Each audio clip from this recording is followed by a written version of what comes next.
This term, open banking, is really important for you to understand if you're wanting to get very wealthy in the new quantum financial system. You have to understand the terms and the executive orders that are coming out to change your financial system as you know it. You're going to start to hear the word open banking system. Now, why is this important? You went from hotels to Airbnbs, taxis to Ubers, pizza delivery people to some random person delivering your pizza to your door.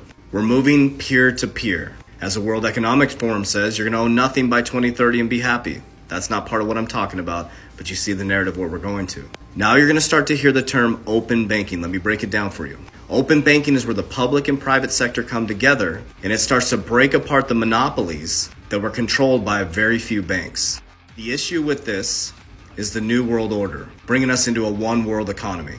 I don't know, it's your opinion on whether that's an issue or not, but I'm here to help people understand where we're heading. Not to pick sides or be biased, but just to share what I'm actually doing in the quantum financial system to help bring the money back to my family and to help people become free. So let's go back to open banking. First, let's take a look at the Russia-Ukraine narrative and what I think is happening. Watch this. When they're armed for battle and when they're prepared for battle, frankly, they can only maintain that for a certain period of time. They can't just constantly be at a state of battle readiness. And that is probably the gamble that Putin's taken now, which is how long can he keep those forces online and be ready for a possible attack? Possible attack. Listen now, listen. One question I have, there are a lot of talks about sanctions, economic sanctions that are being discussed with NATO, with our Western allies.